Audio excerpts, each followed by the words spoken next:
Bien. Vous avez apprécié ce film de Perret, et il est sorti en 2017.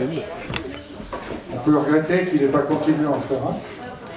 Dans le même vague, il y a des films qui concernent les salariés de la grande industrie et puis aussi de l'industrie tout autour du commerce, etc. C'est un homme engagé et il a voulu démontrer simplement que tout était possible aujourd'hui. Et qu'en particulier, il manque un volet économique où on s'apercevrait qu'en fait, il y a beaucoup d'argent pour la sécurité sociale qui ne va pas à la sécurité sociale. Ça, nous en sommes à peu près sûrs. Voilà, moi, j'ai eu la chance d'être administrateur à l'URSSAF. J'ai rencontré des gens extraordinaires qui se battent pour une sécurité sociale égalitaire, où les prélèvements sont égalitaires, où il y a moins de voleurs possible. Comme disait ce charmant monsieur. Alors, pour le contrarier, un jour j'ai dit oui, mais tout le monde a une carte communiste. C'est les cartes vitales. Non, ça m'a fait rire, mais c'est nier l'existence à ce point-là de la plus belle organisation qui soit, sans controverser aux actionnaires. Et c'est pour ça qu'ils veulent nous tuer la sécurité sociale. Mais nos invités s'exprimeront beaucoup mieux, je pense que moi. Les amis, les camarades, il faut qu'on soit extrêmement combatifs et combatives. Parce que quand on voit l'histoire qui nous est montrée par le film de Gilles Perret, c'est vraiment une histoire de combat, de la CGT, du mouvement ouvrier, de nos camarades communistes. Et c'est une histoire, cette histoire-là, elle est la nôtre. Et elle est aussi l'histoire de la France. Et ce qui m'inquiète aussi, et ce qui m'aime beaucoup, c'est de voir cette figure qui est Ambroise Croizat, père fondateur, qui n'est pas représentée, vous l'avez vu, elle était gênée, la dame, mais à l'école nationale de la sécurité sociale. Et c'est de voir cette offensive à l'œuvre, et depuis, je pense, les années 80, ça a été très bien illustré, ces offensives libérales, conservatrices, où clairement, constamment, nous, communistes, syndicalistes, on est invisibilisés, la société. Par la façon dont on réécrit l'histoire, par la façon dont le mouvement conservateur, le mouvement libéral, constamment essaie de récupérer nos conquis sociaux pour, évidemment, mieux après les remettre en débat, nous expliquer une logique gestionnaire. Bon, c'est très bien expliqué dans le documentaire, donc je n'en dirai pas plus. Donc ça, je trouve ça extrêmement préoccupant, et je crois que ce genre de film a vraiment pour mérite de mettre en visibilité des personnes et des combattants et des combattantes de l'histoire des droits, de nos droits. Alors, il y a évidemment, on est sur la question de la sécurité sociale, qui veut dire de la maladie, de la retraite, de l'accident de travail, des cotisations familiales. Donc c'est un gain énorme pour la société française. Et je finirai là-dessus avant de passer la parole à Yannick. Moi, je suis allée 3 fois aux États-Unis en 2 ans. C'est un peu évoqué dans le reportage. Alors là, on nous vante le modèle d'une société où effectivement, c'est la liberté, tu te soignes si tu as envie ou tu ne te soignes pas. Mais arrivé aux États-Unis, j'ai quelques amis qui sont assez en souffrance ces derniers temps depuis l'élection de Trump, c'est que là, en réalité, oui, pas de système social public, c'est 1 500 € par mois pour un professeur, pour une mutuelle, ce qu'on appelle une mutuelle, nous, mais c'est pas, pour une complémentaire santé qui ne prend pas tout en charge. Et c'est un minimum 1 500 € par mois qu'il faut mettre sur des fonds de retraite pour avoir une retraite garantie qui après est placée sur les marchés financiers. J'ai une amie américaine qui me disait il y a 3 mois, tu te rends compte, je viens de perdre 40 000 $ de mon fonds de pension de retraite. Moi, je ne me rends pas compte en tant que Française, si vous voulez. Mais elle était extrêmement inquiète. Donc quand on nous vend ces modèles-là, c'est finalement des modèles qui vont à ceux qui ont l'argent et les moyens de pouvoir placer de l'argent pour sa santé, pour sa retraite. C'est profondément inégalitaire, c'est bien dit, mais c'est hyper cher. Donc quand on nous fait le coup du salaire socialisé, là ce gentil monsieur qui nous explique qu'on pourrait gagner double salaire. Mais non, tu gagnes pas double salaire, quand la moitié de ton salaire tu vas le mettre dans des fonds privés. Et qui nous explique avec brio d'ailleurs qu'un euro public et sur un système de santé publique sera toujours mieux investi dans sa logique de redistribution, évidemment, qu'un euro qui part sur le système privé. Donc c'est l'espèce de modèle qu'on essaie de nous vanter, ce modèle du libre arbitre, de la grande liberté individuelle, et qui nous culpabiliserait parce que finalement, et je veux vraiment finir là-dessus, ça veut dire qu'à la fin on stigmatise qui ? Ceux qui ont besoin, les fragiles, les précaires, les malades. Vous avez vu qu'ils imposent même une graduation de la maladie. Donc évidemment, la maladie chronique, elle coûte très très cher. Petite maladie, ça coûte un peu moins cher. Et à la fin, on stigmatise les fragiles, donc les assistés. Et je demande réflexion sur ce terme d'assisté et d'assistanat, parce que ça veut bien dire que c'est le vocabulaire de la droite libérale, constamment pour s'attaquer aux droits sociaux, que ce soit le chômage, que ce soit les droits des femmes, que ce soit les droits des personnes LGBT, que ce soit, là où on le voit très bien, la question de la santé publique. Voilà pour une première intervention. Bonjour à toutes et tous. Moi, je vais pas parler très longtemps parce qu'il faut qu'on ait un échange. Alors moi, je suis pas un spécialiste de la sécurité sociale. J'ai juste le plaisir de siéger à la commission des affaires sociales à l'Assemblée nationale et je suis élu député que depuis 2022. Donc, et j'ai jamais voté de projet de loi de financement de la sécurité sociale puisqu'à chaque fois on a eu un 49.3. La sécurité sociale, c'est vrai qu'on a besoin d'en parler. Moi, ce que je constate, c'est que les attaques que l'on voit il y a 10 ans, 15 ans, 10 ans, c'était en 2016, je crois, le film, sont toujours les mêmes et ont toujours été les mêmes quand la sécurité sociale a été créée, donc c'est toujours les mêmes attaques. Et je peux vous dire que malgré toutes ces attaques, la sécurité sociale se porte bien. Vous savez, on annonce un budget pour 2025 de 20 milliards d'euros, ce qui est somme toute assez peu, puisqu'on a un budget de la sécurité sociale qui est de 661 milliards, ce qui fait à peine 2%. Il y a beaucoup d'États qui vont avoir 2% de dette. Donc c'est un système qui est plutôt sain, qui est plutôt équilibré, qui fonctionne bien. Par contre, il faut se battre pour qu'il perdure. Et il y a une chose qui n'est pas dit directement dans le film, mais qui est dit tout au long du film, qui est sous-entendu, c'est que c'est un système qui est financé par le travail. Et c'est pour ça que, la question du travail est telle que le pose Fabien Roussel dans son dernier livre. La place centrale du travail, c'est justement pour permettre d'avoir des systèmes de solidarité comme la sécurité sociale. Alors, je dirais juste une parenthèse. Aujourd'hui, on a besoin de faire beaucoup de politique autour de la sécurité sociale. Et je pense que les gens sont prêts à entendre un certain nombre de choses. Par exemple, on a un truc qui existe, j'ai vu que je crois que c'est alors Juppé et la CADES, c'est-à-dire qu'on fait payer à la sécurité sociale une dette sociale, alors que ce n'est pas sa fonction. La sécurité sociale n'a pas la vocation à payer une dette sociale. On crée des dispositifs type l'ONDAM, on essaye de contenir les dépenses. L'ONDAM, c'est l'objectif national des dépenses en assurance maladie, c'est-à-dire qu'on essaye d'inscrire la sécurité sociale dans une logique comptable où on veut contenir les dépenses et puis on verra bien les besoins, alors que c'est fondamentalement l'inverse qu'il faudrait faire, c'est-à-dire partir des besoins et trouver des nouvelles recettes. Et ce qu'on a besoin dans notre pays, ce sont de nouvelles recettes. C'est pas de moins dépenser, parce qu'on nous annonce 40 milliards en moins, on se doute bien où est-ce qu'on va les prendre, ces 40 milliards, mais est-ce qu'on a besoin et on a les moyens d'avoir de nouvelles recettes pour la sécurité sociale. Fondamentalement, si on doit avoir un débat, à mon avis, c'est là-dessus aussi, mais c'est un rapport de force politique qu'il faut créer, parce que c'est vrai que le matraquage idéologique est quand même lourd, il faut reconnaître, avec cette fameuse dette, ce fameux trou de la Sécu, qui grandit, qui est en fait un trou, moi que je qualifierais quasiment de virtuel, puisqu'on l'organise. Vous savez, je fais partie du conseil de surveillance de l'hôpital de Moulins. Et on nous annonce, alors il y a un déficit de 18 millions d'euros, et qui progresse d'année en année. Je leur dis, mais c'est du cumulé. Ah ben non, en cumulé, ça fait au moins 40 millions. Je dis, mais attendez, jusqu'où on va? Jusqu'où on accepte un déficit acceptable? C'est-à-dire qu'on crée des déficits qui, au bout d'un moment, n'ont plus aucun sens, parce qu'ils ne correspondent à aucune réalité économique. Donc la conséquence, c'est que l'hôpital de Moulins, comme tous les hôpitaux de France, il manque entre 3 et 4 milliards d'euros pour l'hôpital public.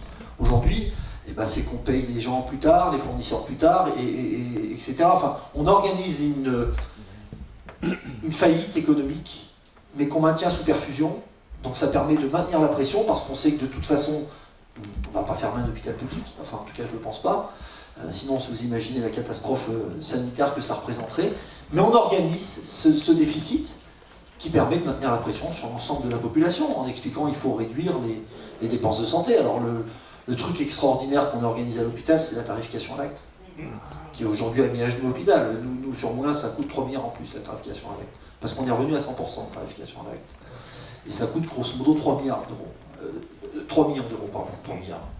Je suis comme Krasuki, des fois il y a des zéros qui se glissent, ou c'est parvenu. Ce qui est énorme. Donc voilà, donc enfin bref, on a un système de sécurité sociale qui, malgré toutes les attaques dont il fait preuve, qui est quand même relativement solide et qui tient encore debout et qui soigne encore les gens. Et on a besoin de se battre pour qu'ils les soignent davantage. Et je m'arrête vraiment là-dessus, mais qui n'a pas été choqué par les syndicats de médecins qui ont manifesté sur la soi-disant coercition qu'on avait organisée à l'Assemblée nationale. Alors, je peux vous dire que c'est pas de la coercition. C'est ce que j'aurais dit en commission affaires sociales, c'est moi qui ai fait de la coercition, ça aurait été un peu plus difficile. C'est que simplement, on vient de voter une loi qui dit sur 14% du territoire, vous ne pouvez pas vous installer. Parce qu'il n'y a pas besoin de vous, puisque c'est les territoires les mieux dotés, 14% du territoire national. Mais on maintient la liberté d'installation sur 86% du territoire national. Voilà la coercition qu'on a organisée à l'Assemblée nationale. Et voilà ce contre quoi un certain nombre de professions médicales, dont certains médecins, ont contesté. C'est pas sérieux. C'est pas sérieux. Le monde médical, aujourd'hui, travaille, les médecins vivent, travaillent du fait de la sécurité sociale. Et donc c'est normal qu'on organise un peu les choses pour qu'il y ait un peu plus de gens qui aient accès aux soins. Parce qu'aujourd'hui, c'est 6 millions de personnes qui n'ont pas de médecin traitant, par exemple. Il faudra bien qu'on réponde à cette question-là un jour ou l'autre. Je m'arrête là, je passe la parole à mon Bonjour à tous, merci à Roger de m'avoir invité. Donc, je me présente, je suis Brice Chapouli, donc je suis là, je suis invité par Roger bien sûr, et donc je suis secrétaire adjoint du syndicat CGT Sécurité Sociale du Puy-de-Dôme. Voilà, donc je travaille à l'URSSAF, je suis inspecteur de recouvrement. Donc je fais rentrer les cotisations, je suis chargé de contrôler les employeurs. Et délégué syndical aussi, également. Donc, mon activité est relativement réduite comme inspecteur, mais en tout cas, voilà, j'en garde une. Bon, je suis là comme un technicien, même si je suis très politique aussi à mon niveau. Oui, que dire, voilà, après, il y a des grands équilibres. Alors, on parle des dépenses, alors il y a des dépenses qui sont un peu cachées aussi, qui sont celles, par exemple, qui correspondent aux exonérations de cotisations patronales de sécurité sociale, comme voilà, la réduction générale de cotisations, qui représente près de... Enfin, ces exonérations-là représentent 70 milliards d'euros en 2023, donc voilà, hein, je veux dire, si aujourd'hui on a un déficit de 20 milliards d'euros, on peut aussi aller piocher du côté de ces dépenses-là. Que vous dire, moi voilà, je suis là aussi pour répondre à vos questions. Moi je pense qu'il y a un vrai sujet effectivement qui est largement en filigrane de la sociale, hein. C'est le sujet de la gouvernance, hein. Comment aujourd'hui on reprend possession de notre bien commun, hein. On a tous aujourd'hui dans le portefeuille une carte du Parti communiste, hein, qu'on soit adhérent ou pas, hein, qui est la carte vitale, hein. Je veux dire, aujourd'hui, si on peut aller se faire soigner gratuitement dans les hôpitaux, ben, c'est grâce à cette petite carte verte qui nous permet voilà, de mettre en acte en fait, ce qui est la solidarité et ce qui est la sociale, hein. Donc bon, c'est pour ça qu'il faut se battre. Moi je pense que voilà, il y a un très très bon ouvrage qui s'appelle La bataille de la Sécu. Je regardais là, donc c'est comment il s'appelle, j'avais mangé son nom, je l'ai regardé et je l'oublie de nouveau. C'est Nicolas da Silva qui a écrit cet ouvrage là qui s'appelle La bataille de la Sécu, hein. Je vous invite tous à le lire, et il parle effectivement de ce sujet là, et moi je pense que vraiment s'il y a un sujet sur lequel il faut se mobiliser, c'est sur cette problématique de la gouvernance, hein, puisque voilà, alors j'étais pas tout à fait d'accord avec le sociologue qui disait justement, parce que la grande réforme qui a mis à mal la Sécu dès le départ, hein, c'est la réforme du paritarisme, hein. Et comment on peut justifier, parce que quand on met en proportion, si on parle de démocratie, quand on met en proportion le nombre, enfin, ce que représentent les employeurs par rapport à ce que représentent les travailleurs dans notre pays, bien évidemment qu'il faut que ce soit les travailleurs, au regard de leur masse, qui gouvernent et qui gèrent la sécurité sociale, le bien commun, le bien collectif. Donc voilà, moi s'il y a vraiment un sujet sur lequel il faut insister, c'est sur ce sujet-là de la gouvernance, et c'est sur ce sujet-là qu'il faut aujourd'hui se mobiliser et se battre. Voilà, donc moi j'en ai fini, je suis là pour répondre à vos questions s'il y a des questions un peu techniques, ou voilà, mais voilà, c'est à peu près ce que j'avais à dire aujourd'hui. Je passe la parole à Roger. Bien, je voulais m'excuser d'abord, je n'ai pas cité la mairie de Beaumont, qui nous prête intégralement la salle de cinéma, et également le régisseur, qu'on peut... il a fait un travail important. Il est derrière sa vitre, là. Faut pas se cacher. Voilà, donc à vous, la parole. Oui, je voudrais qu'on que Yannick Monet complète un petit peu ce qu'il a dit, puisque j'ai vu qu'effectivement il a participé au débat sur la régulation des médecins dans les zones dites désertiques.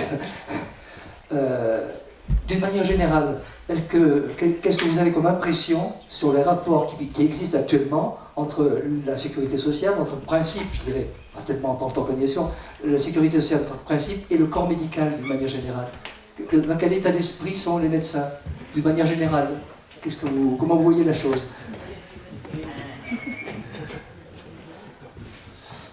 Je ne sais pas si c'est... ce que je vais dire, je ne sais pas si ça peut s'étendre. Hein. Mais mon sentiment, c'est qu'on invisibilise la sécurité sociale depuis très nombreuses années. C'est-à-dire qu'aujourd'hui, on ne prend plus en considération le fait que la sécurité sociale finance la santé publique. Et c'est quelque chose, j'ai l'impression, qui est même sorti de la tête des professionnels de santé. Et qu'aujourd'hui, on a un corps médical qui est en train d'évoluer, qui est en train de changer. Alors on a l'ordre des médecins qui, je pense, vont les dissoudre, qui aujourd'hui ne sont là que pour essayer de préserver le salaire de quelques-uns sans tenir compte une seule fois des patients. Moi j'ai été marqué dans le débat qu'on a eu à l'Assemblée sur c'est Garot, qui est quelqu'un de très bien, mais c'est pas une proposition de loi révolutionnaire. Je veux dire, bon, jamais une seule fois on parle des patients. Et tous les médecins députés, donc moi j'ai fait la plaisanterie en commission pour provoquer, je dis si vous voulez gagner du temps médical, eh ben, il faut que les médecins arrêtent d'être députés. Comme ça on va gagner un peu de temps médical, parce qu'il y a beaucoup de médecins qui interviennent à l'Assemblée nationale. Vraiment, hein, c'est une des professions les mieux représentées. Mais ça pose question, parce que et dans leurs propos, mais la sécurité sociale n'est absolument pas présente. Nous, on a été formés sur la base d'un principe qui est la liberté d'installation. Ambroise Croizat a conservé la médecine libérale en créant la sécurité sociale, elle n'a pas été remise en cause. Et donc on veut garder cette espèce de dogme. Sauf qu'il y a des médecins, moi sur des territoires comme le mien, l'Allier, donc on est voisins, qui est un territoire en grande tension, en termes d'offres de soins. Et moi les médecins, certains me disent, mais oui, il faut obliger les autres à venir, parce qu'on n'y arrive pas. Donc je pense que le corps médical est en train de bouger. C'est un peu plus lent que le reste de la population, par contre je suis convaincu qu'on a gagné la bataille d'opinion sur la question de l'installation et de la liberté d'installation. Je pense qu'on a gagné la bataille d'opinion. La semaine dernière, il y avait des jeunes médecins, le syndicat des jeunes médecins qui voulaient rencontrer Fabien Roussel en tant que secrétaire national du Parti communiste. Donc Fabien m'a demandé de venir, comme je suis à la commission affaires sociales. Moi, je leur ai dit, mais attention, ça va devenir très impopulaire votre mouvement si vous contestez le fait qu'on régule l'installation des médecins. Parce que les gens aujourd'hui, ils n'en peuvent plus d'ailleurs. Et soit vous acceptez ce virage idéologique, je pense que c'est un vrai virage idéologique, et il le faut de toute façon, soit vous le refusez, et je pense que vous n'aurez plus beaucoup de grâce aux yeux de nos concitoyens, à juste titre. Mais c'est en train de bouger dans les têtes, mais je pense qu'il faut qu'on aille beaucoup plus loin et beaucoup plus vite. Mais très sincèrement. Et je pense parallèlement qu'il faut écouter la revendication des jeunes médecins qui disent mais nous quand on est externe ou interne, on est surexploité, on est payé à coup de lance-pierre et on fait office de médecin, ce qui est absolument pas normal.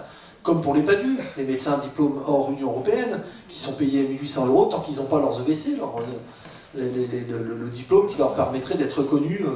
Bien sûr que ça, il faut le faire évoluer, et je suis pour moi la santé. Former un médecin, c'est une école publique aujourd'hui. Ça coûte entre 300 et 400 000 €. C'est public. Bon, eux disent, on rembourse parce qu'on se fait exploiter pendant nos études. Et ce qui est vrai. Enfin, quand on voit les internes qu'on y sont payés dans les hôpitaux, c'est lamentable. C'est pas normal. Ils sont à 1500, je crois, dans les hôpitaux, vous imaginez. Donc moi je suis pour qu'on les paye bien rapidement, mais même dès les premières années d'études, qu'on les prenne mieux en charge, mais par contre on les installe où il y a besoin d'eux. Moi je suis même pour qu'on aille jusqu'au conventionnement sélectif. On ne peut peut-être pas remettre en cause le principe même de médecine libérale, parce qu'il faut... Mais on a besoin d'installer les médecins là où il y a besoin d'eux. En tout cas, c'est une exigence des populations, et je pense que c'est la philosophie même de la sécurité sociale. Donc voilà. Mais ça bouge. Pour répondre très directement à la question, même chez les médecins, dans les consciences, ça bouge, même si l'empreinte liberté d'installation est quand même encore très, très ancrée, même chez les médecins de gauche, hein, et même chez les médecins communistes. Il n'y en a pas beaucoup, hein. Si, il y en a. Même en Auvergne. Ce sont des amis, hein. Mais même chez eux, mais non, mais c'est... On ne refait pas non plus des 50 ans d'histoire, je veux dire. Il faut prendre les gens tels qu'ils sont et... moi, je suis pas bolchevique, hein, je suis pas pour... mais il faut l'avoir en tête. C'est quelque chose de très ancré, très profondément. Donc il faut le faire bouger et c'est en train de bouger. J'ai passé 40 ans à la Sécu en tant qu'employé de caisse primaire. Alors au début, j'ai commencé en 79, donc on était plus nombreux qu'aujourd'hui. Et il y avait beaucoup moins de gens, enfin comment dire, c'était compliqué à dire. Les gens travaillaient, il y avait moins d'arrêt de travail, il y avait moins de précarité, il y avait moins de tout ça. Donc on était assez nombreux pour faire un travail raisonnable. Et on faisait un peu de tout.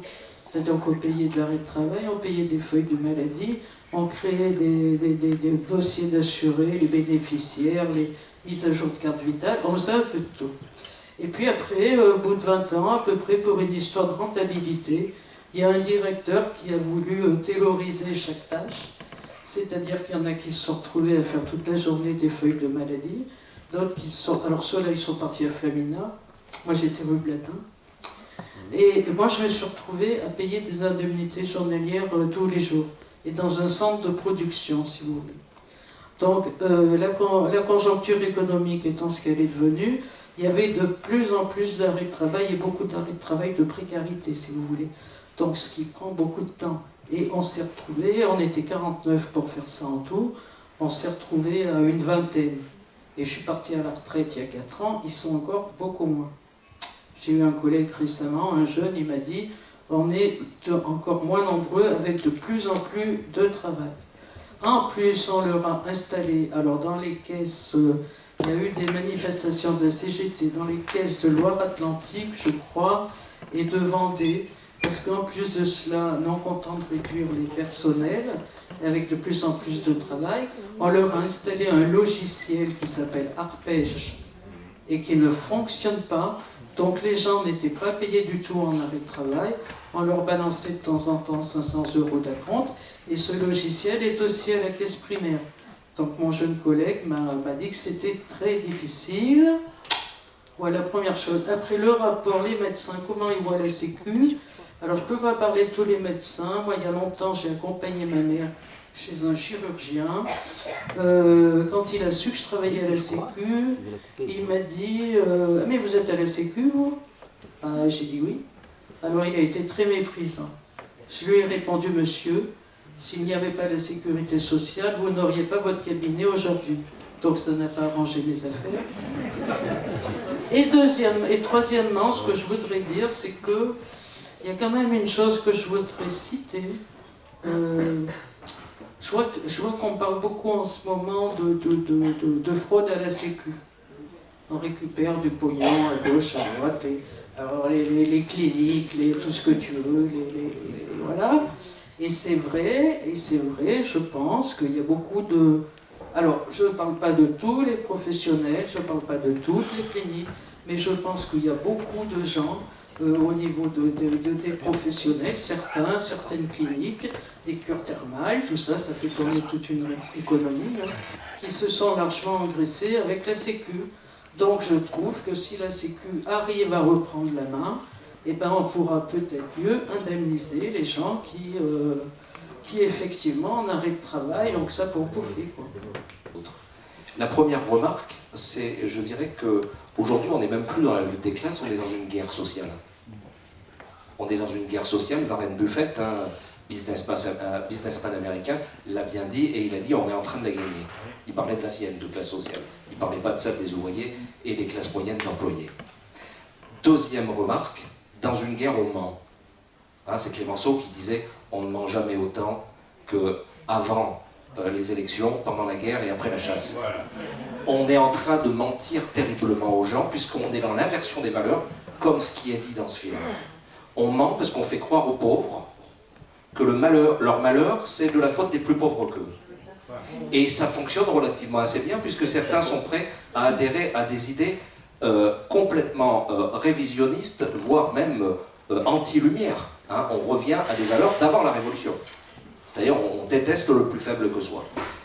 Et puis, la troisième chose que je trouve très bien dans ce film, c'est le fait qu'il insiste sur l'importance de l'éducation. Et d'ailleurs, si on se retrouve ici, nous tous ensemble, on se retrouve autour d'un film qui a vocation d'éducation aujourd'hui. Puisque ce film est en train de rappeler qu'est-ce que c'est que la Sécu, d'où elle vient, des questions ont été posées tout à l'heure, quand est-ce qu'elle est née et autres, ça a été un rappel utile. Et ma question, je la pose tout de suite, excusez-moi, j'espère que je n'ai pas été trop long, c'est comment se fait-il que finalement, la contre-culture dont parle le film, les valeurs de révisionnisme devant lesquelles on est, qui sont promulguées chaque jour, tous les jours, toute la journée, avec des chaînes de télévision comme CNews, avec des médias divers et variés où ils sont hyper présents sur tous les réseaux sociaux et tout ce que l'on veut. Comment se fait-il que nous, les courants de gauche, parce que je ne suis pas communiste, j'ai pas la chance d'être communiste, mais je suis socialiste, mais je sais qui est Ambroise Croizat. Et le problème, c'est que qu'est-ce qu'on fait au niveau de l'éducation? Parce que l'éducation, elle est nécessaire, parce que l'école, parfois, quand on est jeune, on l'écoute pas toujours, on n'a pas la maturité pour. Par contre, l'éducation populaire, qui était naguère promulguée par la CGT, le Parti communiste, même le Parti socialiste, avec son journal Le Populaire, et ainsi de suite, on avait des courants à gauche comme cela. Que sont-ils devenus, et surtout, est-ce qu'on n'aurait pas besoin, un grand besoin, et vite, de cette éducation par une chaîne de télévision de gauche qui contrecarre ces idées de CNews et autres qui sont mais vraiment très dangereuses. Et j'en ai fini, excusez-moi, j'espère que je n'ai pas été trop.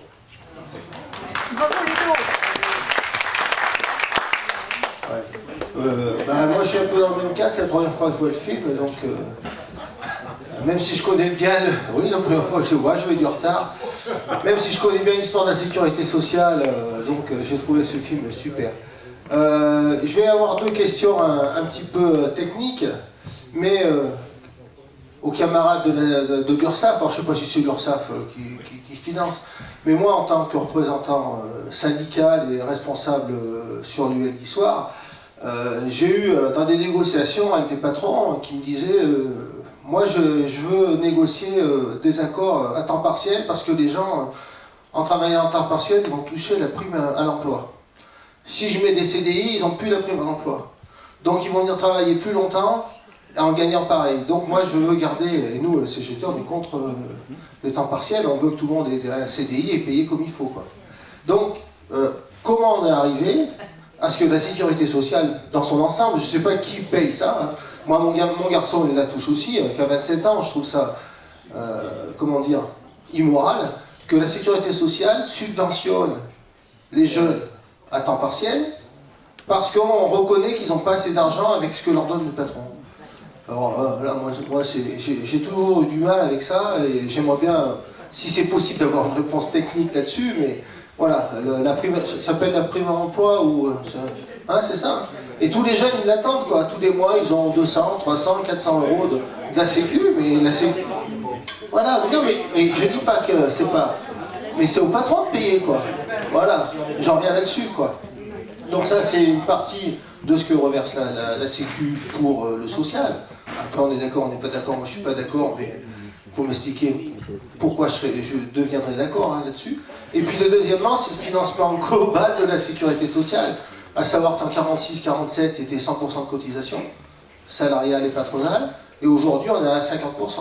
50% par l'impôt, ce qui fait que nos amis libéraux de LCI, BFM, arrêtent pas de râler qu'on paye trop d'impôts, et l'impôt de la TVA, donc l'impôt le plus inégalitaire qui soit. Donc la Sécu est payée à 50% avec le taux d'imposition. Voilà. Et sinon, une dernière info, le 7 juin, à la Combelle, c'est à côté de Brassac-les-Mines, il y a une inauguration d'une rue Ambroise Croizat. Voilà. Donc, si vous êtes pour le 7 juin, regardez dans les médias, normalement ça devrait être pris, et il y aura une inauguration par le maire communiste de la Combelle. Voilà. Osa la Combelle, oui, parce que c'est dans le Puy-de-Dôme. Mais... Juste avant que vous répondiez aux questions, moi j'aimerais bien proposer quelque chose. Moi je suis ici, je suis politique, j'ai un peu l'impression d'être ovni ici, mais je suis citoyenne en fait, tout simplement. Et je trouve que la question, par exemple, que vous posez sur, en fait, un jeune, il va pas vouloir venir bosser parce que payé à mi-temps, il a sa prime d'activité et il serait mieux à rester chez lui finalement plutôt qu'accepter un CDI. Aussi, c'est la citoyenneté de se dire, qu'est-ce qu'on fait collectivement dans notre société, comment on fait société tous ensemble. Il y a un peu cette éducation-là, je pense qu'il y a à remettre au goût du jour et que chacun, on se sente partie de notre société plutôt que parti politique. L'un n'empêche pas l'autre, mais voilà. Et puis pour refaire aussi le lien sur le côté de l'importance de l'éducation selon moi, et que finalement, comme monsieur disait, peut-être avoir des médias plus de gauche qui font partager des choses sur la sécurité sociale, mais comme on a bien vu dans le reportage, quand est apparue la sécurité sociale après la résistance, c'était tous les partis politiques unis.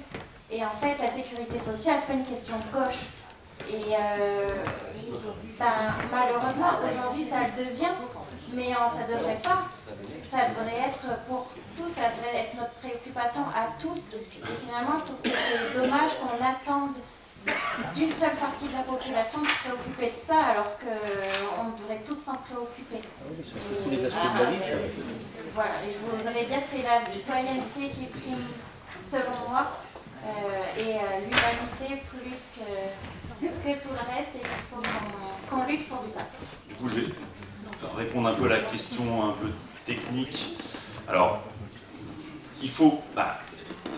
les patrons, ils crachent sur la sécu, mais ils en profitent très largement. Il ne faut pas oublier que, par exemple, les 70 milliards dont je vous parlais, par exemple, la réduction générale, c'est une trappe à bas salaire.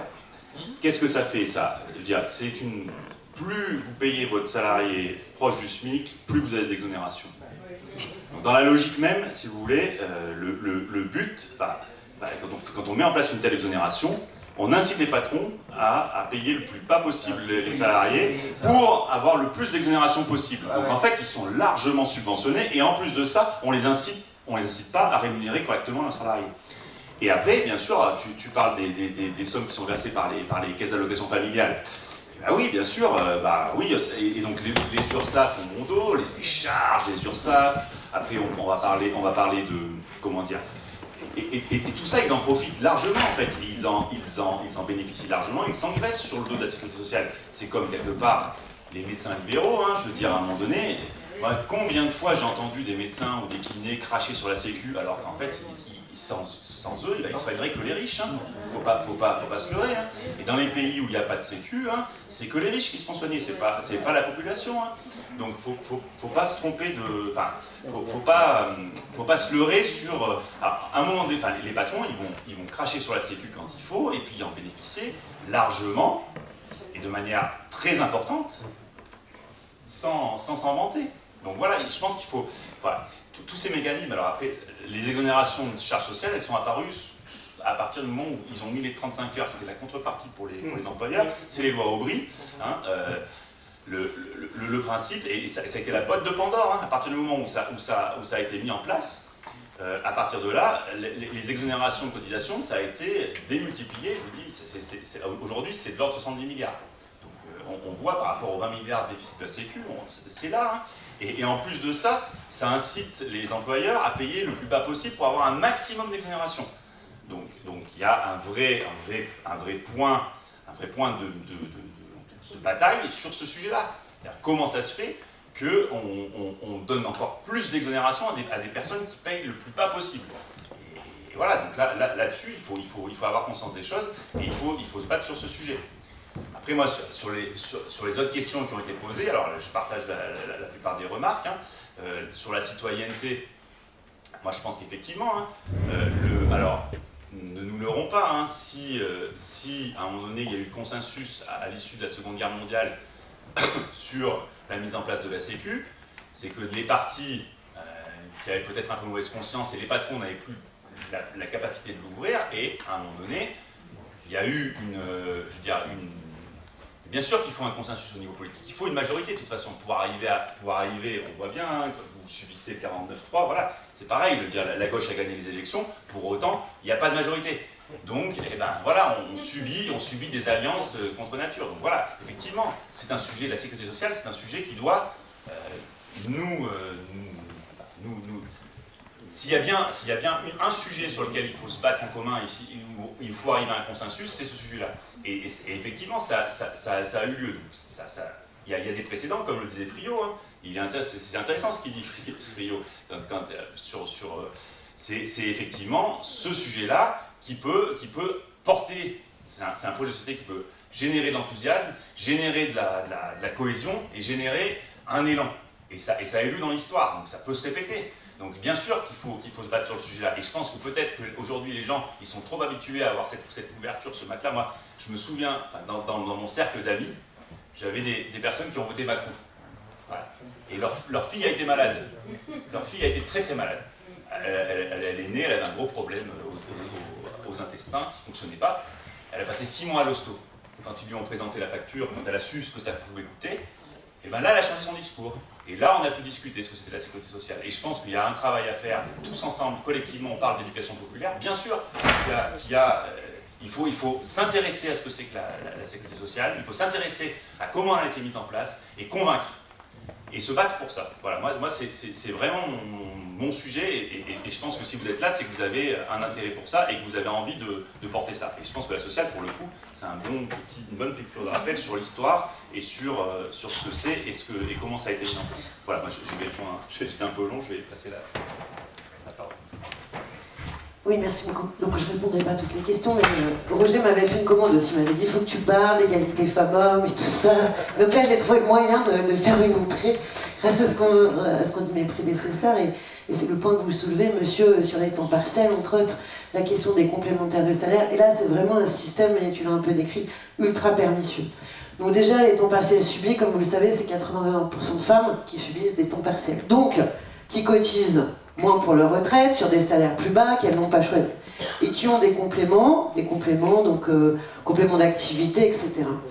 Le système, alors il ne s'agit pas, bien sûr, pour moi, d'expliquer que les femmes ne doivent pas éduquer les enfants, je pense que c'est un rôle de femmes comme des pères, mais quand il y a eu l'allocation en 1994, enfin ce qui était l'ancêtre de l'allocation de garde du jeune enfant, qui, je rappelle, est à 448 €, payée par le système de protection sociale, les femmes ne cotisent pas, elles sont encore 87% à prendre cette allocation contre 13% d'hommes, alors ça a quand même augmenté, en 94 je crois qu'on était à 95%, il y a eu une multi-réforme, mais ça a éloigné, parce que sur cette période-là, les femmes de 25 à 35 ans, il y a eu de 94 à 98, il y a des enquêtes qui ont montré que 15% avaient renoncé à travailler pendant 3 ans.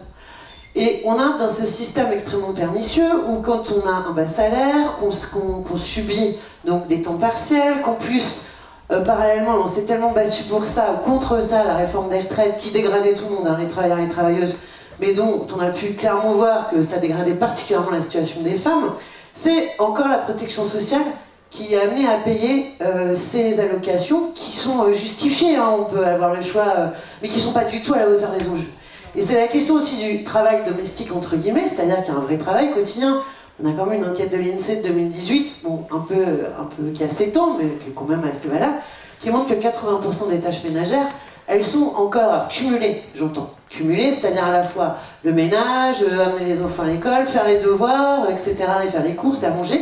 C'est encore 80% des femmes qui gèrent ça. Donc il y a aussi fondamentalement des rapports sociaux inversés dans la société qui doivent aussi infuser, je pense, dans la question de la protection sociale et sur la durée de cotisation, particulièrement sur les retraites. On ne peut pas calculer les cotisations des femmes sur le modèle qui était celui de 45 ou en 45.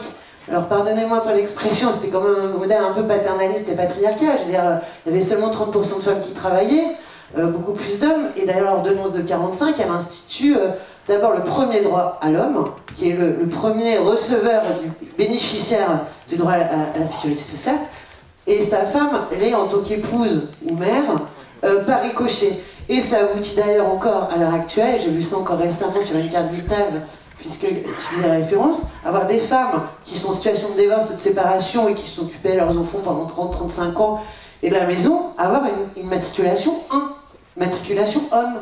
Ça existe encore. Donc on a quand même une capacité de changement, je pense, dans ce système-là, en faveur des femmes. Et je finirai sur celui qui me semble le plus important, et décrit très bien Sophie Binet, notre camarade, parce que Yannick parlait d'augmentation de recettes, Sophie Binet et nos syndicats ont une très bonne solution, c'est atteindre l'égalité salariale. C'est-à-dire que les 25% d'inégalité salariale, enfin, qui sont d'abord une rupture d'égalité de droit. Donc c'est quand même hallucinant qu'à chaque fois on doive brandir l'élément économique mercantile en expliquant que c'est pas normal que les femmes gagnent 25% moins. Déjà en termes de rupture d'égalité républicaine, c'est pas juste normal que les femmes à salaire égal, niveau égal, ne gagnent pas comme les hommes. Mais bon, cet argument, il est tout à fait recevable. Mais bien sûr que le patronat est vent debout contre ça. Parce que par ricochet, ça demanderait une augmentation de leur propre cotisation patronale. Et là, on rentre aussi de l'argent dans les caisses de la sécurité sociale. Donc ça, c'est vraiment le combat de l'égalité salariale, c'est vraiment un combat à mener, alors qu'on mène toutes et tous, hein, mais que je voulais mettre en lumière, parce qu'il ouvre beaucoup d'autres perspectives. On trotte sur le financement, sur l'égalité républicaine, sur un traitement correct des femmes dans l'emploi, mais plus largement que ça aussi, sur la question de trouver des recettes concrètes pour le financement de la sécurité sociale. Donc c'était important pour moi de vous parler de ça. Et sur les autres questions, bah là je vais passer le micro à Yannick, je pense qu'il en reste. Je sais pas si je répondrai. Non, mais pour répondre concrètement à votre question, la question, c'est est-ce que la sécu est de gauche? C'est un peu ça la question. Oui, fondamentalement, elle est de gauche. Mais pour exister, il a fallu un consensus de la classe politique et une partie de la droite. Alors, au sortir de la guerre, c'était compliqué parce qu'il y avait une partie de la droite qui avait collaboré, donc qui n'avait plus le droit de citer, et il y avait cette autre partie de la droite qui avait résisté, avec qui on a résisté, notamment ce qu'on appelle le courant gaulliste.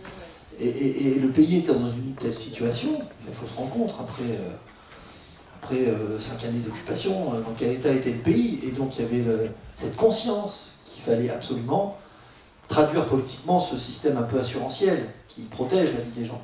Parce que, si je dis qu'elle est de gauche, c'est parce que la sécurité sociale, c'est de la solidarité à l'échelle nationale, quoi. Et c'est le mouvement ouvrier qui l'a porté. Alors je sais que le mouvement ouvrier n'était pas que de gauche, il était aussi partagé, mais c'était cette idée qu'il fallait prendre soin des uns des autres. Je dis pas qu'elle n'était pas de gauche, je dis qu'il ne faut plus qu'elle soit que de gauche. Alors, mais que ce soit aujourd'hui moi j'aimerais, mais ça il faut convaincre les gens de droite. C'est-à-dire que j'aimerais qu'elle soit peut-être plus largement partagée. Et je reconnais qu'à l'Assemblée nationale, il y a des parlementaires de droite qui soutiennent un petit peu le principe de la sécurité sociale. Mais même à gauche, il faut qu'on se méfie. Parce que vous savez, moi je fais partie du groupe communiste et ultramarin, on est le seul groupe politique qui ne proposons de nouvelles recettes à la sécurité sociale uniquement quand elles sont assises sur la cotisation. Parfois, mes collègues de gauche, toutes les autres forces politiques de gauche, ont des tendances à proposer des amendements dans le cadre du PLFSS sur des financements par l'impôt. Mais ce qui est un vrai problème, parce que ça contribue à financiariser la sécurité sociale. Et je pense que le prochain combat des années pour maintenir et sauvegarder la sécurité sociale, c'est de lutter contre sa financiarisation. C'est-à-dire que c'est le travail, la force de travail, donc la création de richesses produites par le monde du travail, et donc par les ouvriers, les salariés, etc. Et c'est à partir de là qu'est assise la cotisation qui permet de financer le système de solidarité. Voilà. Et ça, c'est quelque chose sur lequel il ne faut surtout pas revenir, parce que si jamais on fait rentrer encore plus d'impôts dans la sécurité sociale, et vous allez voir ce qui va se passer. On va nous expliquer qu'on est le pays où il y a le plus grand taux de prélèvement. J'en dirai 2 mots. Et je partage totalement sur la question du paritarisme, puisque quand la sécurité sociale était gérée par les partenaires sociaux, avant 67, ça se passait très bien. D'ailleurs, les caisses aujourd'hui qui sont gérées par les partenaires sociaux, ça se passe pas si mal que ça. Et en fait, j'ai envie de dire, mais ne le mettez pas, faut nous enlever le projet de loi de financement de la sécurité sociale. Moi, je suis pour qu'il y ait une gestion paritaire et que le budget de la Sécu ne soit plus géré au Parlement. Mais vraiment, je pense qu'il y a une bataille politique à mener. On nous fait des PLFSS, alors en plus, en tant que député, on n'a pas le droit d'inscrire des dépenses nouvelles. Donc on nous contraint dans des objectifs de dépenses qui sont complètement ubuesques. On nous enferme dans des débats qui sont aberrants, comme le débat sur l'AME. Vous avez écouté parler de ce débat. Mais c'est un leurre, ce débat, en fait. Parce qu'on est encore dans un système où quand on va dans un hôpital, je ne parle pas pour les maladies chroniques, hein, mais quand on est dans un système où quand on va à l'hôpital, on est soigné. Quels que soient les médecins, les personnels ne se préoccupent pas de savoir comment on est couvert. Ils nous soignent et après ils regardent comment on peut financer les soins. Soit on a une couverture maladie et c'est pris en charge par la couverture maladie, soit il n'y a pas de couverture maladie et ça rentre dans les dettes de l'hôpital, quoi. Mais bref, si je dis ça, c'est qu'il faut continuer à mener cette bataille sur la cotisation et sur le travail. Je voudrais juste dire un mot sur le travail. Il faut qu'on parte du réel. Il y a un an, il faut que je réactualise les chiffres parce que le chômage est en train de monter en flèche. Il y a un an, ces chiffres étaient toujours bons, c'était ceux de l'adresse. Il y a 8 fois plus de demandeurs d'emploi que d'emplois disponibles. Moi, on peut m'expliquer que les gens ne veulent pas bosser. La création d'emplois n'a jamais été aussi basse dans notre pays. Et elle chute depuis 3 à 4 ans. Mais il y a 8 fois plus de demandeurs d'emploi que d'emplois disponibles. Donc, on manque d'emplois. On est dans un pays où on manque d'emplois. Et on a besoin de créer de l'emploi. Alors oui, on va trouver des secteurs d'activité en tension. Oui, on va trouver des patrons et des petits artisans qui légitimement disent « moi, j'arrive pas à trouver de main-d'œuvre ». Mais la réalité concrète de notre pays, c'est qu'on manque d'emplois. Et il faut qu'on ait de l'emploi pour justement financer nos systèmes de solidarité.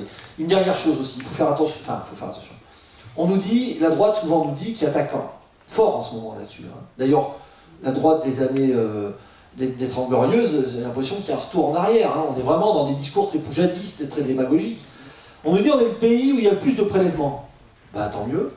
Et oui. Mais pourquoi on est le pays où il y a le plus de prélèvements? On a la sécurité sociale, 662 milliards, donc forcément ça fait des prélèvements. Haute dépense que les autres n'ont pas, on est le seul pays en Europe à l'avoir, depuis que les Anglais sont partis. C'est la dissuasion nucléaire. Vous savez combien ça coûte? 15 millions d'euros par jour. Par jour. Bah, c'est les chiffres de la Commission Défense. 15 millions d'euros. Donc oui, forcément on a des prélèvements, mais parce qu'on a des dépenses que d'autres n'ont pas. Il y en a certaines que je préfère à d'autres, vous l'aurez compris, mais oui, on a des prélèvements parce qu'on a des dépenses supplémentaires. Et tant mieux. Et tant mieux, parce qu'on n'a jamais autant produit de richesse aujourd'hui qu'il y a 30 ou 40 ou 50 ans. Mais la question, c'est cette répartition de la valeur. Comment on se répartit ces richesses produites, quoi. Et la sécurité sociale était un moyen efficace, et est toujours un moyen efficace de répartir correctement les richesses, au profit de tout le monde. Merci monsieur le député, parce que vous me remontez le moral quelque part. Il y a quelque chose qui me gêne dans cette histoire de la valeur du travail, c'est un petit peu sous-entendu que ceux qui ne travaillent pas, ben, ils le font exprès, quoi. Ils restent sur leur canapé, c'est la grosse idée qui ressort très souvent, qui est extrêmement gênante. Donc là, vous dites effectivement qu'il n'y a pas suffisamment d'emplois pour les chômeurs, donc voilà, la question est répondue, et ça c'est un point très très important. Pour Magali, c'est vrai que ce bond de la natalité, c'était extraordinaire. Après les années 45, là, la mortalité infantile avait bien diminué et c'était magnifique.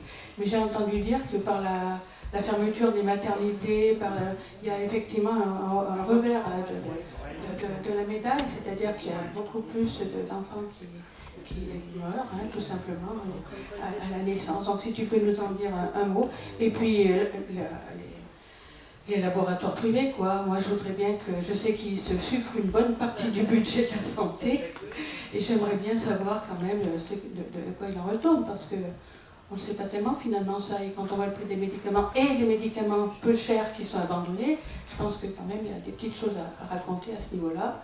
Et le film, je ne suis pas longue, excusez-moi, le film montrait que des bâtiments privés étaient donc reloués au public, et je voulais savoir si c'était un phénomène de grande ampleur ou quelque chose de plus moins important, quoi. Merci. Oui, je vais passer la parole à madame. Juste, je voulais en profiter moi aussi pour prendre part au débat, parce que c'est vrai qu'il y a eu une réaction en disant mais dans la France d'aujourd'hui, pourquoi on n'est pas tous d'accord sur la sécurité sociale, pourquoi on n'est pas tous d'accord sur ces grands principes, et je pense que c'est quand même rappelé, il y a aujourd'hui des intérêts antagoniques. Et pourquoi il y a des intérêts antagoniques? C'est parce qu'il y a quand même une petite frange de la population, par exemple les 500 plus grandes fortunes de France, elles ont passé leur patrimoine de 200 ou 300 milliards d'euros à 1200 milliards en l'espace de 10 ou 15 ans. Donc forcément, il y a quelque chose qui manque à l'arrivée. Et c'est vrai que la pression, on est dans un système capitaliste, et donc comme on est dans un système capitaliste... Non mais, comme on est dans un système capitaliste, ces intérêts antagoniques, Ils sont aujourd'hui exacerbés parce qu'effectivement, ceux qui ont beaucoup d'argent, ils n'ont jamais mis autant de pression sur le monde du travail pour en avoir davantage. Par exemple, ce qui est très bien, que vous pouvez voir en ce moment, parce que Yannick, il est député communiste, mais on a aussi des sénateurs communistes, ils travaillent ensemble. En ce moment, au Sénat, il y a une commission d'enquête parlementaire sur les aides publiques versées aux entreprises. Brice, il parlait de 70 milliards qui échappaient, on va dire, aux finances publiques. Finalement, c'est bien plus. Hein. C'est 200 milliards chaque année qui échappent aux finances publiques et qui font effectivement que le CAC 40, il fait 100 milliards de bénéfices d'euros chaque année. Donc ça, c'est sûr que ça fait un gros manque à gagner. Et madame, elle disait, mais il y a une fraude au niveau de la sécurité sociale et autres. Je pense qu'il faut qu'on garde les proportions en tête, c'est-à-dire qu'effectivement, il peut y avoir un peu de fraude. Mais quand on la compare, par exemple, à la fraude et l'évasion fiscale, c'est 100 milliards par an, c'est énorme. C'est énorme. Et un dernier mot aussi sur la question des recettes, parce qu'il a raison de le dire, Yannick, la question de la sécurité sociale, c'est pas le fait qu'on a nos dépenses qui galoperaient et qui augmenteraient de manière inconsidérée. On est dans une société où on espère vivre un peu plus vieux, où la médecine fait des progrès, donc les progrès techniques, des fois c'est aussi plus cher à mettre en œuvre. Encore que des fois ça peut aussi aider à être plus rationnel. Mais en fait, ce qui se passe, c'est que c'est les recettes en fait qui manquent. Et moi j'ai un exemple, hein, c'est ArcelorMittal. ArcelorMittal, vous verrez dans la commission d'enquête, ArcelorMittal c'est 300 millions d'euros qui ont été versés, qui touchent en termes d'aide publique chaque année. 300 millions d'euros chaque année qu'ArcelorMittal touche. En même temps qu'ils touchent ces 300 millions d'euros, ils en versent 600 millions aux actionnaires par le biais de dividendes. En même temps qu'ils font ça, ils font 12 milliards d'euros de rachat d'actions pour opérations financières. Et en même temps, ils ont aussi 14 milliards d'euros de fonds propres. Donc quand on parle aujourd'hui de ces grands groupes, effectivement, il faut leur tenir chaud. Parce qu'en plus, ces grands groupes, il le dit Yannick, on a besoin aussi de rebooster l'emploi. Si on n'avait pas de chômeurs en France, si on n'avait pas de privé d'emploi, eh bien, on aurait un équilibre beaucoup plus efficace en termes de cotisation patronale et sociale. Donc c'est vrai que l'industrie, il va falloir aussi qu'on se batte là-dessus, parce que l'industrie c'est créateur d'emplois, ça évite aussi que les cargos viennent de Chine et d'ailleurs pour nous livrer des choses dont on a besoin. Donc voilà un petit peu juste quelques petits éléments que je voulais livrer à votre plaisir. Bonjour, je tiens à vous remercier tous. J'ai un regard en tant qu'étrangère puisque je suis latino-américaine et je suis très émue de regarder ces films parce que nous les latino-américains on est toujours très idéalistes par rapport à la France et au système français et connaître l'histoire de la Sécu ça m'émue beaucoup. Et ma première question est pourquoi est-ce que ce film n'est pas diffusé dans chaque école, dans chaque lycée, dans chaque université, dans une façon concrète. Moi, je m'engage à donner des prospectus. Je me dis, en effet, la carte vitale devrait être rouge, puisqu'on a vu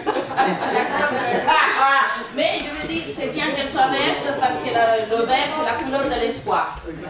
Et c'est bien, et je comprends, je garde une réflexion avec une vision étrangère. Hein. Je me dis, la santé, elle n'est pas ni de droite ni de gauche.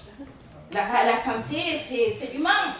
Et donc, je n'arrive pas à comprendre pourquoi c'est un parti qui doit représenter quelque chose de fondamental. Je m'engage à distribuer des prospectus qui expliquent pourquoi la sécurité sociale française est née, hein, en dehors de ces partis politiques qu'elle représente, hein, avec... Ambroise français, j'ai 3 filles, je vais arriver, je vais leur dire, quand je vais arriver à mes filles, je vais leur dire, écoutez, mes filles, voilà ce que j'ai appris aujourd'hui, voilà ce que vous devez savoir. Et la fin de votre témoignage. Juste Manu, et après on vous laisse dire le mot de la fin. Non, juste de vous laisser part, il y a beaucoup de choses ont été dites. On a dit, comme disait Ambroise Croizat, ce ne sont pas des acquis, c'est des conquêtes sociales. Mais moi, il y a une question qui me taraude. On a parlé des déserts médicaux, mais même en ville, on a des problèmes pour avoir des rendez-vous, quoi que ce soit. Et moi, je crois qu'une des solutions, et qu'on ne met pas ça en avant, ce sont les centres de santé. Et les centres de santé, et je crois que c'est là qu'il va falloir. Alors, quels sont les obstacles? pour plus d'implantation du centre de santé. Je veux pas être plus long, c'est la question. Bonsoir tout le monde, je suis Eric Rodier, je suis l'ancien secrétaire du CHU de Clermont-Ferrand et il y a ma camarade Rachida. Je voulais juste vous parler que la sécurité sociale, elle a financé les hôpitaux en 66, hein, les CHU, en 62, les CHU. Et nous, on travaille au CHU à Clermont-Ferrand. Par contre, le PLFSS, comme a expliqué notre camarade, le projet de loi de financement de la sécurité sociale. Et ça, c'est depuis le plan Juppé, si je ne me trompe pas, et c'est une catastrophe parce qu'ils sont en train de mettre à genoux l'hôpital public. Et ça partout sur le privé, les cliniques, vous voyez, tous les gros centres qu'il y a à Clermont-Ferrand, République, Châtaigneraie, etc., etc. Ils sont en train de mettre à genoux l'hôpital public, mais non seulement l'hôpital public, mais le personnel hospitalier. Le personnel hospitalier est en grande souffrance.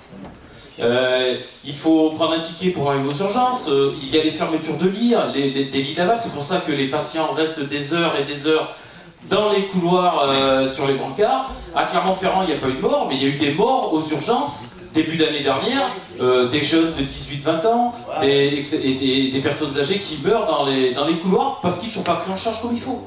Voilà, je pense que la sécurité sociale aussi, c'est notre bien à tous, mais c'est aussi pour se soigner, c'est très important au niveau des hôpitaux, parce que ils ont fermé des urgences entières. Ambert a été fermé pendant une période, Thiers, c'est quand même un peu catastrophique. On a fait une réunion il y a à peu près un mois sur les soins, et ce qu'on leur a expliqué, c'est que depuis 80 ans qu'est née la sécurité sociale, ils sont en train de tout détruire et on est en train de rapiécer petit bout par petit bout avec quelques aides à droite à gauche. Mais non, la sécurité sociale avait suffisamment d'argent pour tout régler, mais le patronat, bon, on va pas refaire l'histoire.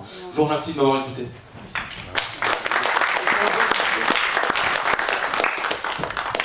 Pour conclure et finir de répondre à quelques questions, pour prendre ma part de la tâche, je vais m'orienter sur une réponse à Martine et à Manu. Parce que ça se recoupe en fait. Donc sur la question de la fermeture des maternités, alors ce qu'il faut toujours avoir à l'esprit, bien sûr on pense maternité, vous avez raison, naturellement on pense jeunes parents, jeunes mamans qui va être mis en difficulté, c'est très important, risque néonatal peut-être pour l'enfant d'être trop loin, risque de complications. Et c'est évident, ça existe. Mais là où on ferme une maternité dans les villes moyennes, on ferme un centre d'IVG aussi, systématiquement. Parce que les gynécologues qui travaillent et accompagnent les femmes de la maternité, selon encore une certaine clause que j'aimerais bien qu'on abandonne aussi, mais ils ont encore la clause de conscience de pratiquer ou pas les IVG dans notre pays, et bon, on les perd aussi pour les IVG. Donc on se retrouve sur un double drame, c'est-à-dire effectivement des mamans et des parents que ça met en difficulté sur les naissances, et des femmes que ça met quotidiennement dans des grosses difficultés de délai sur des territoires qui viennent des territoires blancs, où il n'y a plus de centre d'IVG. Et là c'est un vrai problème, parce que quand même la loi garantit à toute femme la capacité d'avoir recours à une IVG. Et donc là, on est encore dans la rupture d'égalité. Donc ça, il faut être vigilant là-dessus, sur la question, et je recouperai avec la question des centres de santé. Et pour répondre à madame qui nous parlait, qui nous demandait qui peut être citoyenneté, je suis d'accord avec vous, la citoyenneté c'est extrêmement important. Et d'ailleurs, être militant politique, je considère que c'est aussi un engagement citoyen, comme le mouvement associatif et syndical et bien d'autres engagements. Mais ce qui fait quand même, et qui fonde des différences entre nous, c'est pas que des valeurs et c'est pas que l'histoire. Par exemple, moi je suis dans une majorité de gauche avec des camarades communistes à la ville de Clermont-Ferrand. On a fait un centre de santé municipal dans un quartier qui est un des quartiers extrêmement le plus pauvres de la ville de Clermont-Ferrand, qui est le quartier des Vernes. Alors nous déjà, pour vous la faire simple, on est la ville de Clermont-Ferrand, c'est pas forcément très connu, on est la ville la plus pauvre du département. Et là je vous parle donc du quartier du plus pauvre de la ville la plus pauvre du département. On n'avait plus de médecins. Et vraiment des milliers de personnes en situation d'être privées de médecins traitants, et entre autres, sur le suivi des infections chroniques, c'est pas possible.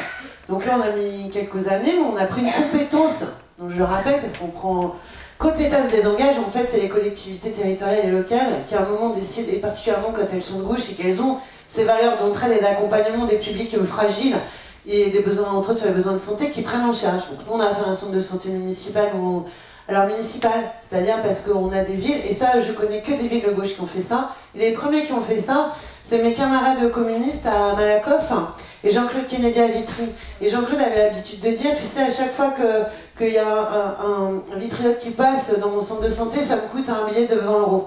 Mais il était fier de dire ça à l'époque, Jean-Claude Kennedy, il a eu raison de le faire. Donc c'est des politiques publiques sur lesquelles on fait des choix politiques. Et ça, je l'affirme, ce sont des choix de gauche. Je ne connais pas une ville de France où on fait des centres de santé municipaux, où on salarie des médecins. C'est-à-dire que nous, on salarie 2 médecins par la ville, justement pour que les médecins puissent se consacrer à l'accompagnement du patient et pas faire de l'acte tarifé comme on a à la mer, que je ne devrais pas citer, où on fait de l'abattage. Hein. En 10 minutes, on passe des patients et on leur demande même pas leurs antécédents. Donc c'est ça, c'est une politique publique municipale de gauche. Et je voulais souligner. Et donc, je finis sur la question Martine, on a pris une autre compétence à la ville de Clermont-Ferrand, qui n'est pas non plus la nôtre, mais celle de l'État et du département, qui est celle de l'accompagnement des femmes victimes. Donc on a créé une structure qui s'appelle 25 Gisèle Halimi, je pense que vous avez dû en entendre parler, où là on passe à accueillir entre 4 et 500 femmes par mois, et ben on en accueille 1000 depuis un an. Donc là on recrute des personnes, et on a aussi un centre de santé parce qu'on a vu l'alerte sur la question de la gynécologie et des gynécologues. C'est-à-dire qu'ayant perdu 10 gynécologues à Clermont-Ferrand en 15 ans, enfin dans la métropole, ça fait en gros 15 000 patientes qui étaient en difficulté. Donc à Gisèle Halimi, je vous parlais pas de la question de violence, mais sur la question de la santé, on a aussi un centre municipal de santé, plus vraiment dédié aux femmes, un centre de santé gynécologique et de droits reproductifs, c'est-à-dire contraception gratuite, interconditionnalité de l'accueil. Les femmes qui viennent, elles peuvent avoir un carte vitale, ne pas en avoir, être en règle avec leur papier, être étrangères, être françaises. Elles seront toutes reçues, accueillies, orientées et soignées. Et donc on fait évidemment de la contraception gratuite avec le centre de santé. Et on fait aussi l'IVG médicamenteuse.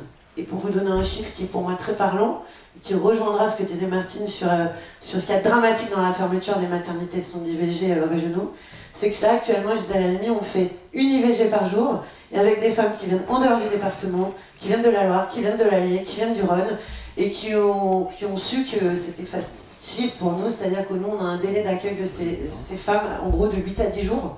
Donc autant vous dire qu'il y a très peu d'endroits où ça se passe comme ça. On les accueille de toute la grande région.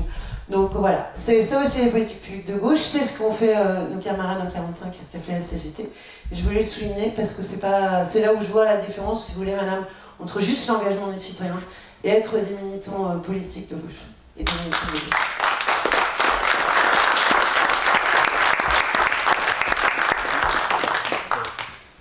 Je ne sais pas si je vais répondre aux questions, parce que je n'en ai pas écouté de questions. Mais c'est des belles contributions, mais je vais juste partir sur cette idée, pourquoi tout le monde n'est pas du côté de la sécurité sociale. Et donc pourquoi on ne passe pas Gilles Perret dans les universités. Mais... et dans les lycées, et dans l'école. Voilà. Mais parce que tout le monde n'est pas favorable au bien-être des populations. C'est-à-dire qu'il faut bien comprendre quand même, enfin il faut bien comprendre, c'est pas péremptoire ce que je dis, hein, mais la Sécu, il n'y a pas eu, même s'il y a eu un consensus politique, elle ne s'est pas faite dans la plénitude la plus totale. C'est-à-dire qu'aujourd'hui, on est dans des sociétés, mais pas que d'aujourd'hui, où il y a de vrais rapports de force, et tu l'as dit Pierre, il y a des antagonismes qu'on appelle nous, en particulier, des antagonismes de classe. C'est-à-dire qu'il y a des gens qui ne tirent pas tous dans le même sens parce qu'ils n'ont pas tous les mêmes intérêts. Bon. Il y a des gens qui n'ont pas intérêt à ce qu'on soit bien et bien portant. C'est un petit peu un poil schématique, mais c'est pour aller vite.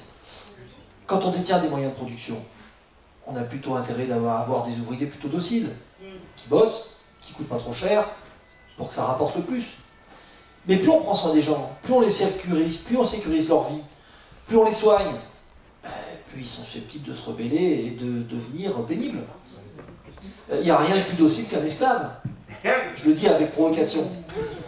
Non mais chez nous on a une expression qui dit « ventre vide n'a pas d'oreille ». Et en fait, moi je le pense profondément, mais il y a une vraie bataille de classe sur les questions de la solidarité et de la sécurité sociale.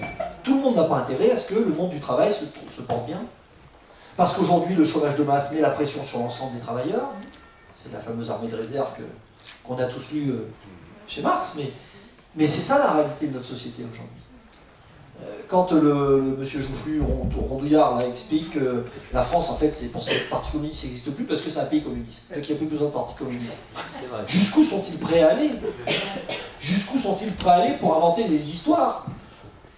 Voilà, c'est-à-dire que ces gens-là, eux, n'ont pas intérêt à ce que les ouvriers de Michelin se sentent bien, à ce qu'il n'y ait pas de chômeurs, parce que sinon, comment on fait pression sur les gens s'il n'y a pas tout ça?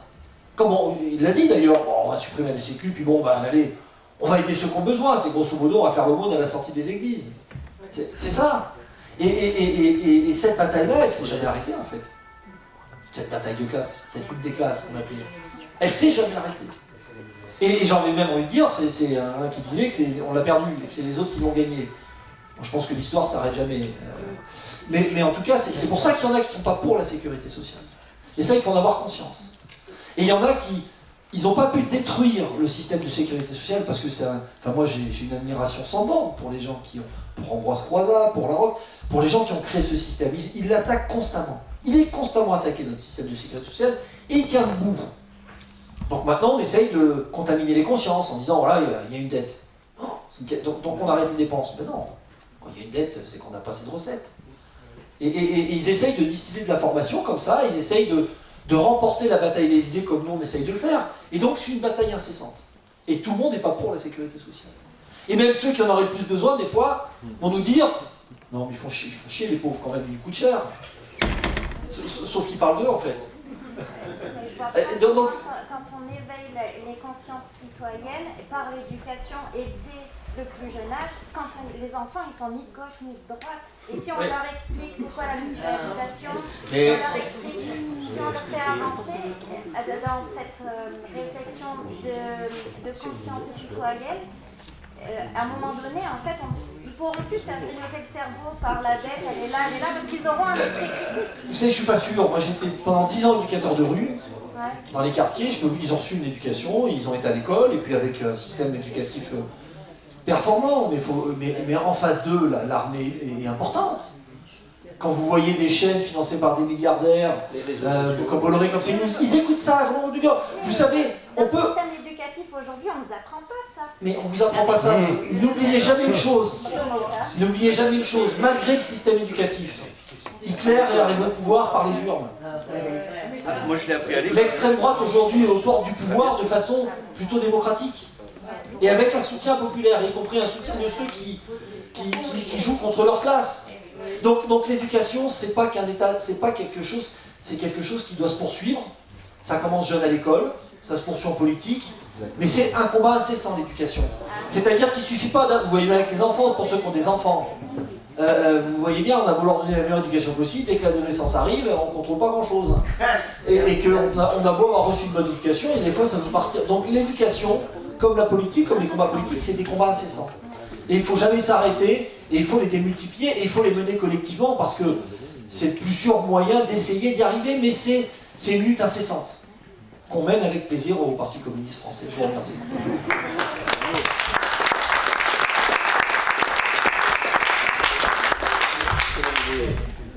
Je vais essayer de faire bref.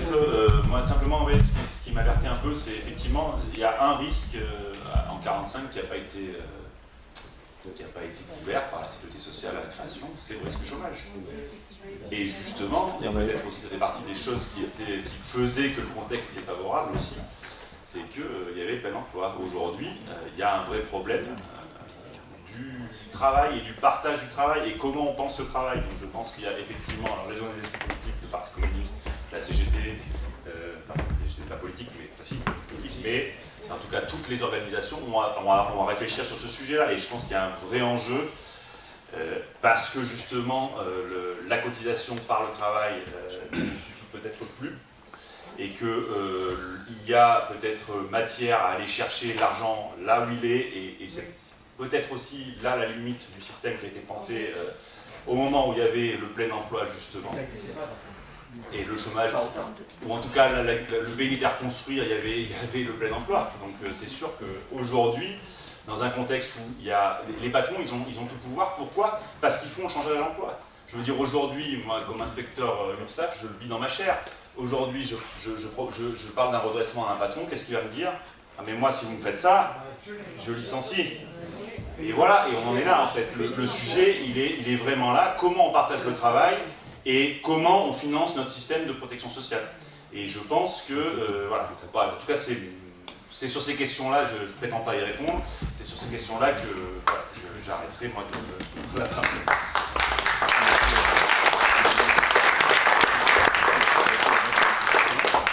Bien, eh ben, je vous remercie. Je voulais simplement vous dire qu'à la CGT, on a un programme d'éducation continue. Et l'une l'une des forces de la CGT, c'est de demander à ce que les mutuelles rentrent dans la sécurité sociale. Et là, je peux vous garantir qu'à nouveau, on retrouvera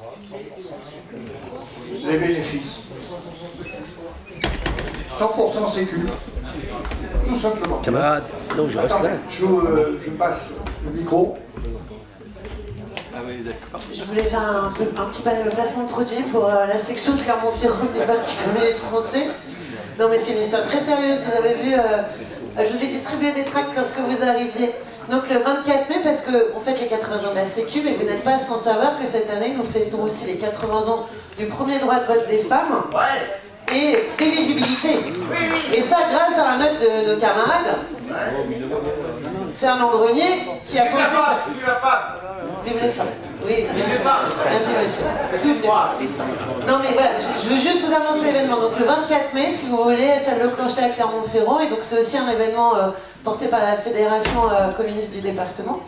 On honorera notre camarade Marie-Jeanne Coton. Marie, nom de naissance, Jeanne, nom de résistante. Marie-Jeanne, qui a été élue de 45 à 50 ans à la ville de Clermont-Ferrand. Qui a été une femme très engagée dans la résistance aux côtés du Parti communiste clandestin dès 1942.